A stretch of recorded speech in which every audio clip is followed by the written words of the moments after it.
The following program is brought to you by TZ Productions, celebrating KPTS's nearly 50 years of community support in South Central Kansas. Great starts here on KPTS. Brought to you by Central Security Group, your experts in home automation, security, and peace of mind. View video on your smartphone and control your home's lights, locks, heating, cooling, and more. Security app compatible with Apple Watch and Amazon Echo.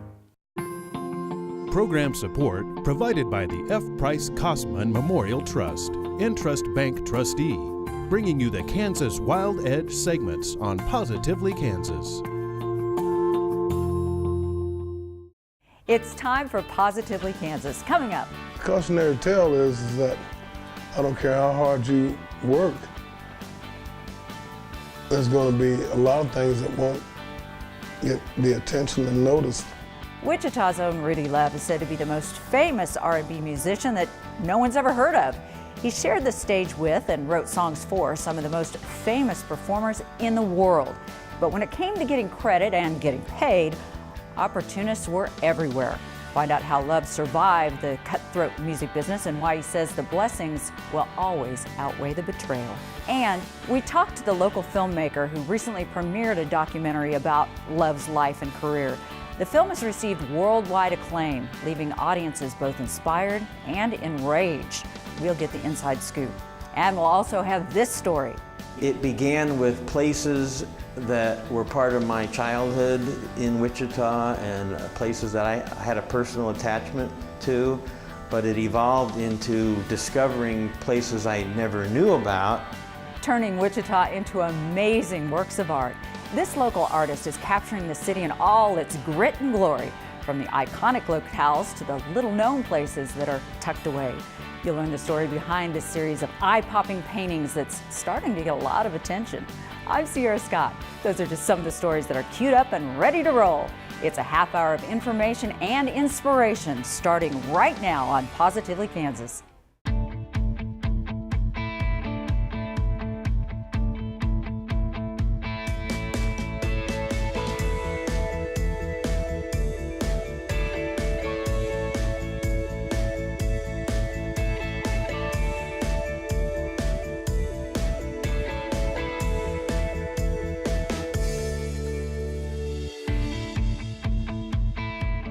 He's one of the great musical talents of the past 50 years, but his skill and hard work have often gone unrewarded.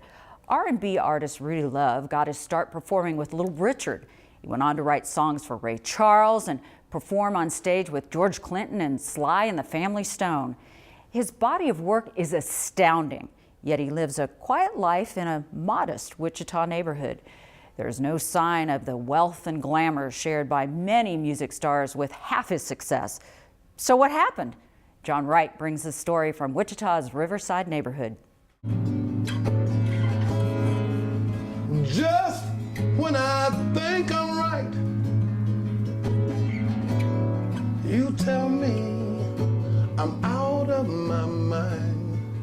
This is Rudy Love during an impromptu jam session at his modest North Riverside home, recalling the ups and downs of his career. There's a cautionary tale and then some success, mostly.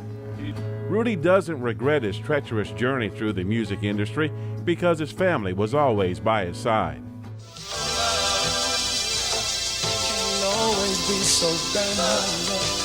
I would dream that I would play. One of these days I'd play in front of thousands of people, or I'd play at a country club or something like that. And lo and behold, here I sit at 70 years old, and I've done most all that just from dreaming it. And I've dreamed that I did it with my family, and that is really a triple plus to me. The joy and pain experienced by Wichita's first family of R&B, Rudy Love and the Love family, has come full circle with international acclaim from the award-winning documentary This Is Love during an otherwise unsung struggle to top the charts. It just really depicts a love of music and a love of families that won't stop no matter how many brick walls it runs into.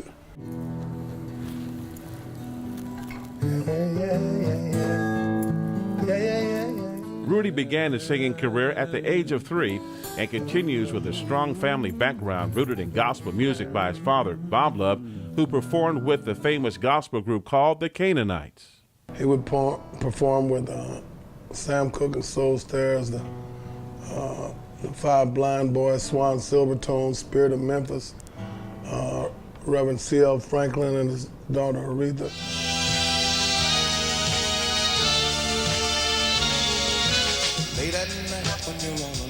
Rudy was fortunate enough getting a song in the top 35, the top 100, but Rudy's brother, Bob, has his own opinion of the music industry after a startling discovery. I would come up with song titles, dangerous, bad.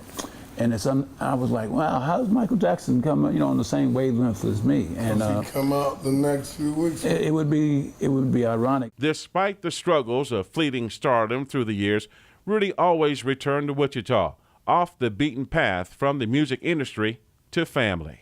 Other people do the same things with their homes, but you don't hear about, did George Clinton come back to Cleveland or this week or next week or last week, or you don't hear about Sly Stone coming back to Vallejo, and that sort of thing, but they do. The Love family moves through Wichita streets with ease, but in London, during the Rain Dance Festival, the Loves were treated like major recording artists. The reason? Another music industry scheme. An album recorded by a young Rudy Love, but released under another name, was discovered and played on London radio. The scam wasn't discovered until 40 years later. It don't make no sense at all if you ain't moving. Talking about you, say you believe in me.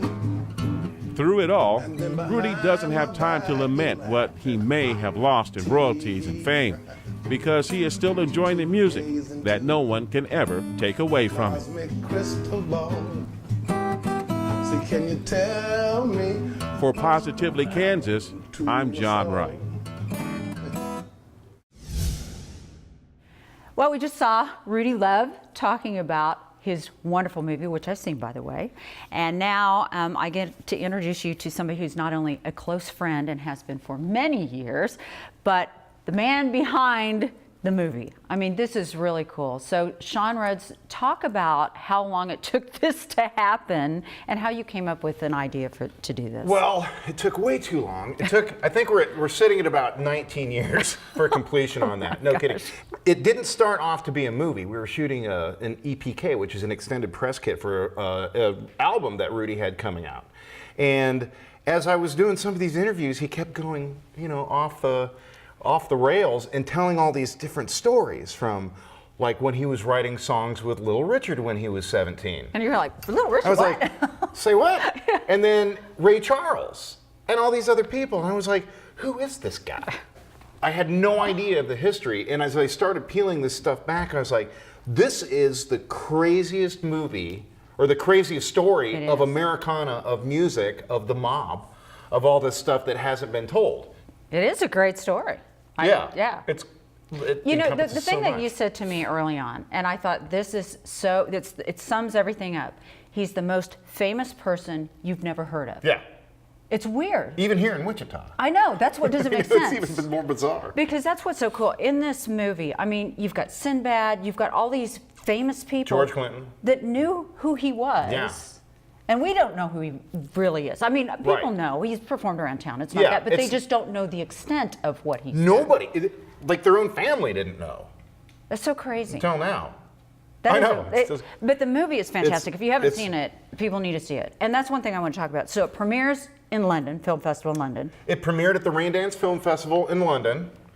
And so cool. I know, which was wild. So we're right down there in Piccadilly Square. So cool. And the first night, we were doing our promotion thing, and we were out there, handing out postcards. Well, we sold out the first night, and then we had a live show. So Rudy and the band played at the 100 Club, which is where the Rolling Stones and the Yardbirds and the Clash and the Sex Pistols first played, in this small club. And we sold that thing out. And then by the next day, the buzz was so hot around London, all like the London Herald and all the press showed up for the second screening the next day and sold that out. And then after that, for the next few days, a bunch of us lunatics from Wichita, Kansas are running around London, and we keep hearing people yelling Rudy Love. And like this is all over town. They're talking about the film. We ended up winning the Rain Dance Spirit Award, which was the film of the festival. And the cool thing is, not only that, but you had a sold-out crowd here at Tallgrass. How does it feel to have a sold-out crowd? Because a lot of times you might be, you know, lauded somewhere else, but to be respected in your own hometown is a big deal. That is, even though I'm pretty convinced that most people still don't have any idea it had anything to do with it. Really? Yeah. Oh, well, they're going to know now because we're going to see this. But no, that was really, I mean, that's great. And we do have another screening coming up. I can't officially announce yet. Okay. But it'll be in the next 4 or 5 months so that people don't have to wait too long to see it again. Gotcha. And have the band play live. And so that's going to be exciting. Well, it's all exciting. And Sean, thank you for coming in. I appreciate, like I said, we've been friends forever. I'm so proud of you. Thanks. I really am. Yeah. I'm telling you, making dreams come true. So if you have a dream, don't give up on it. And you can do it from here in Wichita. That's right. It's a long shot, but you can do it. Music, film, now painting. We have the arts pretty well covered this week. Take a look at these eye-popping, finely detailed paintings of Wichita landmarks. They're the work of local artist Bill Gaufrier. Check them out. See which ones you recognize and which ones you don't. Gaufrier has been on a painting spree lately, closing in on nearly 200 pictures in this series that captures the city in all its grit and glory. I called it Authenticity because I wanted to suggest that it's all about the city in reality. I'm not trying to romanticize it or fantasize about it or reconstruct it. It's just my experience of the city. One of the most popular paintings is this one of the ruins of the Wacky Shack at Joyland. Many of these are small, about 8 by 10, and painted with oil paints and tiny brushes to really bring out detail. Gaufrier says he's fascinated by light and shadows and how they define a scene. He begins by taking photographs of the subjects from several different angles. Then he goes to his studio and combines the different angles into one dynamic and intriguing work of art. Suddenly you discover that even the most ordinary places you pass by every day have their own beauty. It began with places that were part of my childhood in Wichita and places that I had a personal attachment to, but it evolved into discovering places I never knew about, which I'm still doing thanks to a lot of suggestions. Gaufrier sells the canvases and also prints. He says they've been very popular with people who live in Wichita now and many who used to live here and have moved away. He shows off the paintings on Facebook. Just search for Bill, Goffrier Studios. That's how you spell it. And you can see more of these amazing paintings. Well, the town of Kechi has a quaint, small-town artsy feel. And that feeling is sure to be more enhanced thanks to a downtown revitalization project currently in the planning stages. All of this as the city's historic downtown playhouse also gets ready to be refurbished. Anthony Powell recently visited Kechi. When we say we are creative, connected, pleasantly unexpected. Those are the words, says Kechi Mayor John Spear, that he and other residents use to describe their quaint little town northeast of Wichita. But like all towns, Kechi needs some updating, and so for the last few years or so, residents and city leaders have been meeting on a planned project called the Arts and Business District Revitalization. Trying to reinvent ourselves here in Kechi, we realized that this is a real nurturing environment in a place where people who are artsy and crafty would find this to be a great place to call home. The project, which is still a few years away from breaking ground, would transform the intersection of 61st Street and Oliver, the heart of Kechi, and home to such landmarks as the Kechi Playhouse and Karg Art Glass. park benches, bike paths, mom and pop type businesses such as coffee houses and art galleries are all part of the plan to help enhance the artsy small town feel that already exists here. And if you go out into my parking lot, I got pieces that are 14, 15 foot tall with glass hanging on them. The idea of more art galleries sure appeals to Roland Karg, who started his famous glass business here in the early 80s. You know where Council Grove is? Yeah. Well, they're all in with the artists. Maze, you hear they just made it. We want to attract artists. Winfield, Arc City, I can't remember once, one approached me years ago. Oh, we would like to have artists.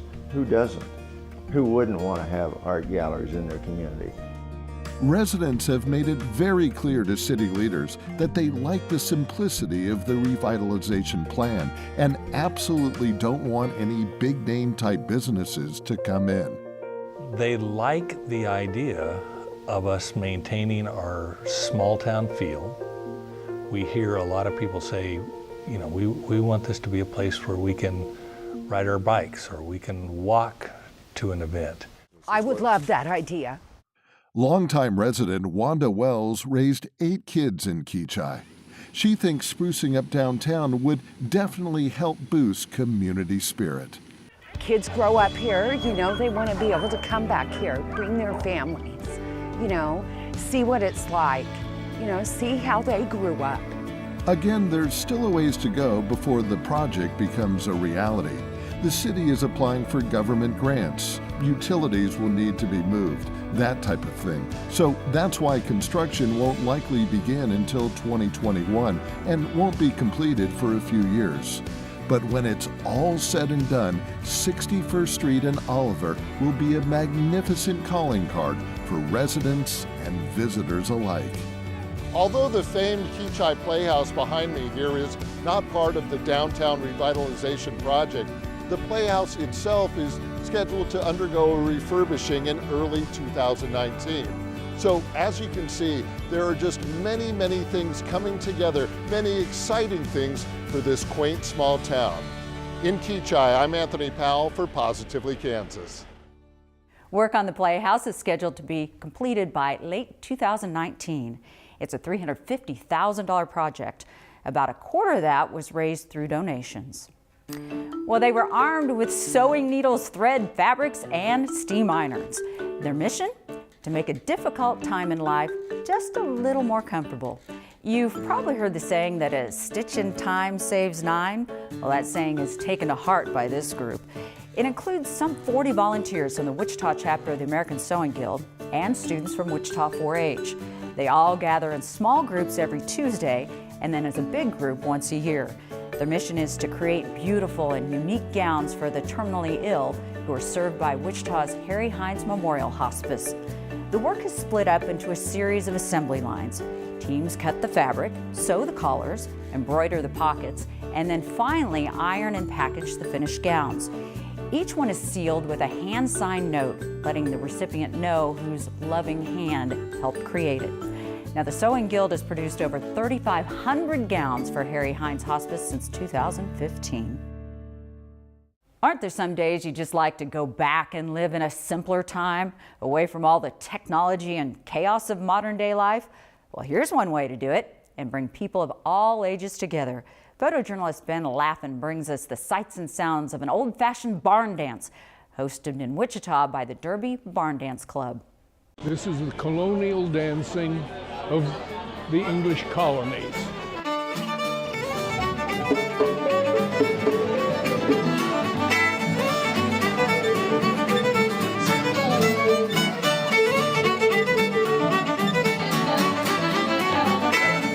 And there were mostly English and some Scottish people there. And they decided they'd have a community dance, and it wouldn't work. Back in the old country, they had, any little town would have a couple of hundred dances among thousands that they did regularly. So in the New World, everybody didn't know the same dances, so they got together and said, well, we'll just simplify the dancers and we'll have a caller.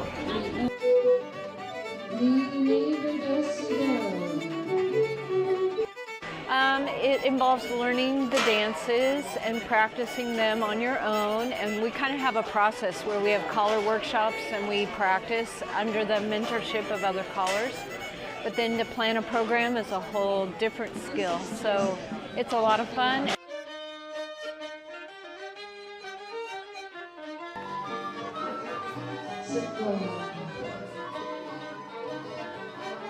I've learned how to interact with all sorts of other dancers, how to welcome new people in, how to be energetic when I'm not feeling it, and just how to have a good time.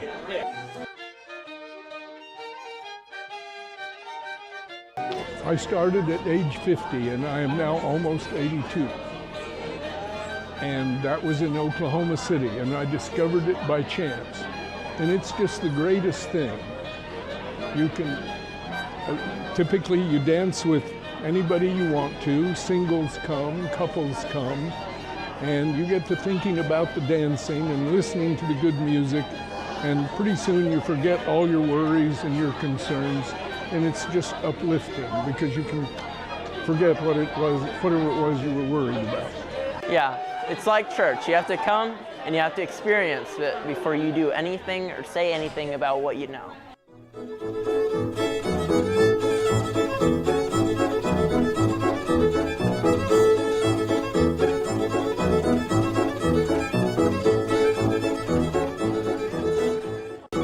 It gets people out and you meet new people, and then one thing with you get to be with friends and you get to dance with them, you get to know people better, and you meet new people. I would say what one of our callers used to tell us, if you can walk and count to 8, you can do this. Wow, that looks like fun. Well, the Derby Barn Dance Club hosts dances like that every month. Everybody's welcome, from beginners to experts. You can search online and find out when and where the next dance will take place. Now to get to the great outdoors and a little known but vicious little bug that flies through the Kansas countryside and attacks. In this week's Kansas Wild Edge Report, Mike Blair takes us into the amazing and ominous world of the Kansas robber fly.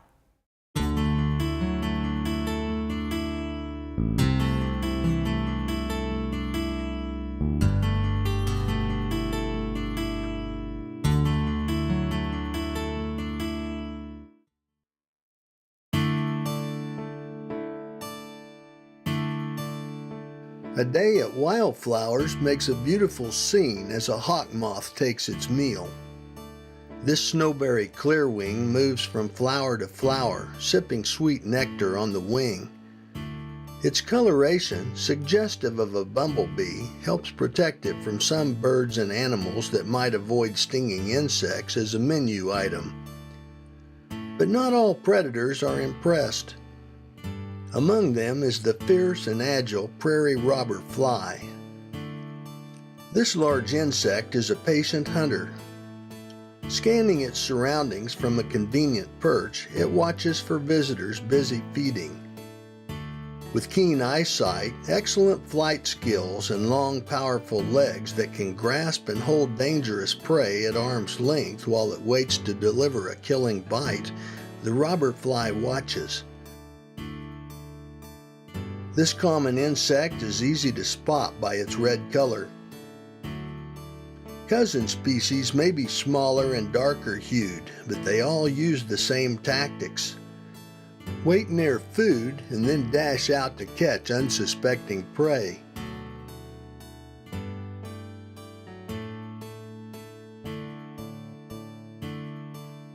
Robber flies have long piercing beaks that deliver saliva to instantly disable their prey. This saliva also liquefies the organs. The beak acts as a giant hypodermic needle and is huge compared to its victims. It would be like a traffic cone piercing a deer. Then robber flies suck the contents of their victims, finally discarding the empty shells. Life cycles are poorly known for robber flies. Courtship is rarely mentioned, but this sequence shows an interesting behavior. The male flies in front of the female, hovering face to face, alternately raising and folding its front legs. This entices the female and mating occurs.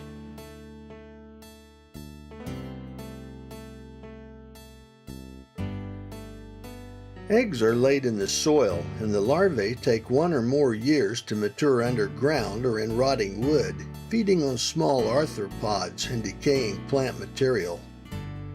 Then they pupate and emerge in midsummer, feeding and mating to repeat the cycle. Nothing of similar size is safe with these keen hunters. Wasps, beetles, spiders, even their own kind are on the menu. Mostly victims are caught in flight and then taken to perches where they are eaten. Even the agile clear-wing moth is no match for the robber fly.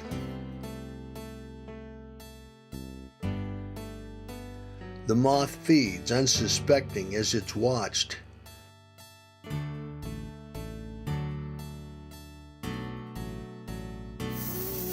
Then the fly pounces, retiring to leafy cover to eat its meal.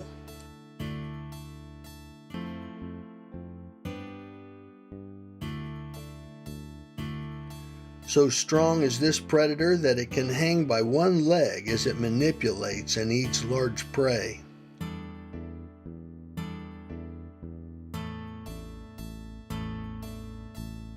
Feeding may take an hour or more. Robber flies are easiest to approach at this time, being cautious and skittish under normal conditions. They can bite painfully when handled. Not without dangers of their own, robber flies are easy prey for birds like scissortails and kingbirds.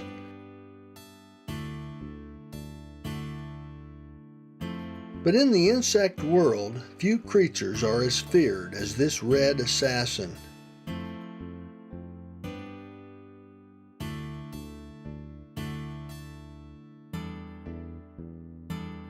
Robber flies, efficient hunters in the arms of nature's flowers.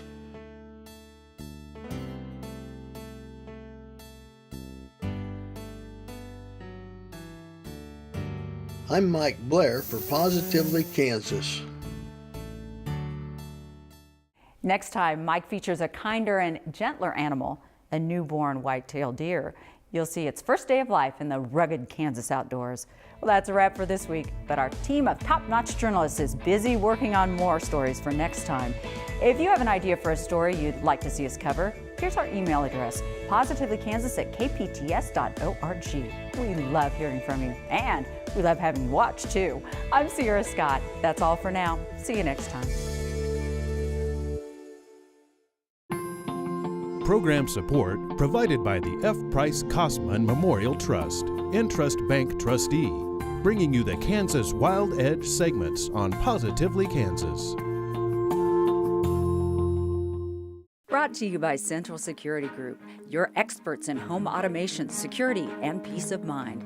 View video on your smartphone and control your home's lights, locks, heating, cooling, and more. Security app compatible with Apple Watch and Amazon Echo.